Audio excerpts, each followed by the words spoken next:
بسم اللہ الرحمن الرحیم۔ اگرچہ اسلام میں بلی حلال نہیں ہے لیکن اس کو پاکیزہ اور ظاہر حیوانات میں شمار کیا جاتا ہے۔ جو بلیاں کسی کی ملکیت نہ ہو انہیں پالنے میں کوئی حرج نہیں، جیسا کہ حدیث میں ہے کہ رسول اللہ صلی اللہ علیہ وسلم نے فرمایا، ایک عورت کو بلی کی وجہ سے عذاب ہوا۔ اس نے بلی کو قید کر کے رکھا یہاں تک کہ وہ مر گئی، پھر اس بلی کی وجہ سے وہ جہنم میں گئی۔ جب اس نے بلی کو قید میں رکھا تو نہ کھانا دیا نہ پانی، اور نہ ہی اسے آزاد کیا کہ وہ خود کیڑے مکوڑے کھا کر گزارا کر لیتی، یعنی اس نے بلی کو تڑپا تڑپا کر مارا تھا، وہ جہنم میں گئی۔ ایک سائنسی اندازے کے مطابق انسان نے بلی کو 10,000 سال پہلے پالتو بنایا تھا۔ بلی آج کے دور میں عام پالتو جانوروں میں سے ایک ہے۔ بلیوں کی کئی اقسام ہیں۔ بلیوں کو پہل شاید اس وجہ سے سدایا گیا کہ یہ چوہے کھاتی تھیں۔ اکثر اوقات جہاں اناج محفوظ کیا جاتا ہے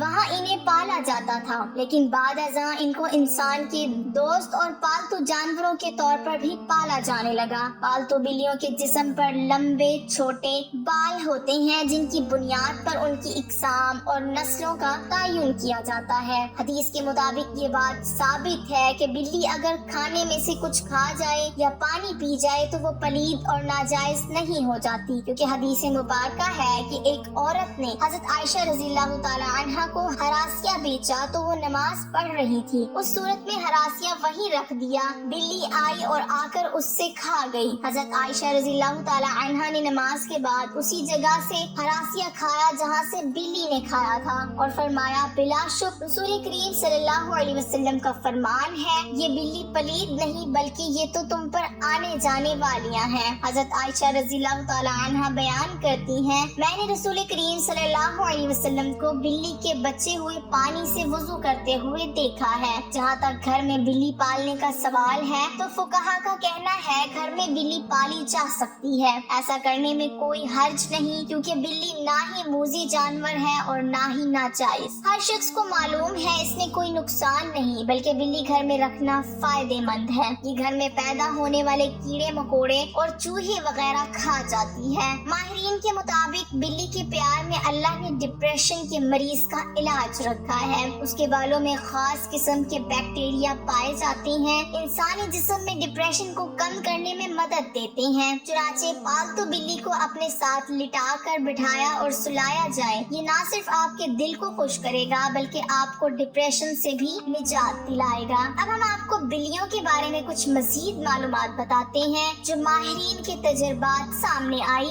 ویسے تو یہ معلومات کے لیے دلچسپ اور حیرت انگیز ہے، لیکن جنہوں نے بلیاں پال رکھی ہیں ان کے لیے انتہائی فائدہ مند بھی ہے۔ ماہرین کے مطابق بلیوں کی اوسط عمر 13 سے 17 سال ہوتی ہے، مگر اکثر بلیاں 20 سال کی عمر تک پہنچ جاتی ہیں۔ دو بلیاں آپس میں کبھی بھی میاؤں کر کے بات نہیں کرتی۔ جب بھی آپ کی بلی میاؤں کرے جان لیں کہ وہ آپ سے مخاطب ہے۔ اس کے علاوہ بلیوں کی مونچھوں کے متعلق ایک عام تاثر پایا جاتا ہے کہ ان مونچھوں کے ذریعے بلیاں اپنا توازن برقرار رکھتی ہیں، بالکل اسی طرح جیسے اکثر سنگینوں والے جانوروں کے مطابق یہی تاثر پایا جاتا ہے۔ تاہم ماہرین کا کہنا ہے کہ یہ تاثر غلط ہے۔ بلی کی مونچھوں کا اس کے جسمانی توازن کے ساتھ کوئی تعلق نہیں۔ ماہرین کا کہنا ہے کہ بلیوں کی مونچھیں دراصل ایک سینسر کا کام کرتی ہیں، یہ فاصلے، جگہ اور مختلف اشیاء کے سائز کا پتہ لگاتی ہیں اور بلی کو اس سے آگاہ کرتی ہیں۔ حتیٰ کہ اندھیرے میں بھی بلی اپنی مونچھوں کے ذریعے کسی بھی فاصلے یا کسی بھی چیز کے سائز کا پتہ لگاتی ہے اور بلی کو اس سے آگاہ کر دیتی ہے کہ وہ کتنا چوڑا ہے۔ اگر بلی کسی تنگ جگہ میں جانا چاہتی ہے، یہ اس کی مونچھیں ہیں جو اسے بتاتی ہیں کہ وہ ایسی تنگ جگہ میں جا سکتی ہے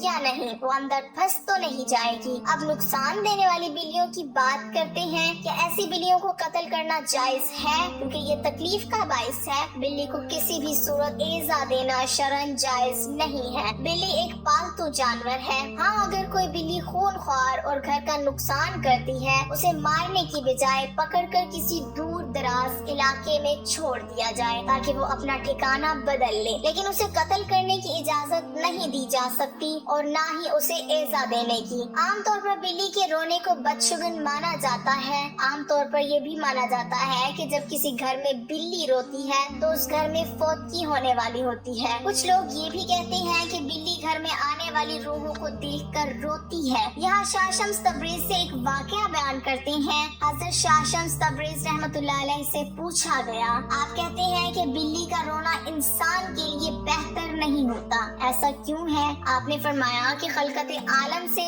لاکھوں سال پہلے جب زمین پر جنات رہتے تھے، کچھ مخلوق سے جنات نفرت کرتی تھی اور کچھ سے پیار۔ ویسے ہی جنات کا راجا اسرائیل، جس کی ایک بیوی تھی جس کا نام کبیرہ تھا، وہ بلیوں سے پیار کرتی تھی اور اس کے آس پاس بلیاں ہوا کرتی تھی، اور روح جنات اور یہ بلیاں ساتھ ساتھ رہنے لگیں، پیار کرنے لگی۔ بلیوں کی جتنی بھی نسل زمین پر موجود تھی، اس کو کوئی تکلیف ہوتی تھی تو اس کا بدلہ جنات لے لیا کرتے تھے، لیکن جب اللہ نے جنات کی طاقت کو محدود کیا تو ان کے لیے صرف رات کو رکھ دیا۔ یہ سلسلہ جانوروں اور جنات کا ٹوٹ گیا، لیکن کبیرہ نے کہا، اے میرے اللہ، ہمیں اتنا تنہا نہ کر، ہمیں اتنا اکیلا نہ کر۔ تو کچھ جانوروں کو یہ طاقت دے دی گئی کہ وہ جنات سے بات کر سکیں اور انہیں دیکھ سکیں، اور ان جانوروں میں سے بلیاں بھی شامل ہیں۔ اصل میں جنات کے ایام جو زمین پر بسا کرتے ہیں انسان سے 7 دن آگے ہوتے ہیں۔ جو زمین پر ہوتا ہے وہ 7 دن پہلے جنات دیکھ چکے ہوتے ہیں۔ تب جب کوئی مرنے والا ہوتا ہے، جس کا انتقال ہوتا ہے، وہ جو فرشتے آتے ہیں، اللہ نے بلی کی آنکھ کو یہ طاقت بخشی ہے وہ جنات کو دیکھ سکے، وہ فرشتہ موت کو دیکھ سکے، تو وہ درد بھری آواز میں رونے لگتی ہے، یہ بتانے لگتی ہے کہ انسان، یہ زندگی جسے تو ہمیشہ کے لیے سماتا ہے، جیسے یہ آج مرنے والا ہے ویسے ہی سب مر جائیں گے، اپنے اعمال بہتر کر لو۔ تو لوگوں نے کہا کہ اللہ کی ولی، اگر ہمارے گھر کے آس پاس کوئی بلی روئے تو ہم کیا کریں؟ تو شاہ شمس تبریز رحمۃ اللہ علیہ نے کہا کہ تم حسب توفیق صدقہ دیا کرو اور 27 مرتبہ 4 کل ورد کر کے اللہ سے دعا مانگا کرو، اللہ ہر پریشانی سے محفوظ رکھے گا۔ اللہ پاک ہم سب کو نیک عمل کرنے کی توفیق عطا فرمائے، آمین۔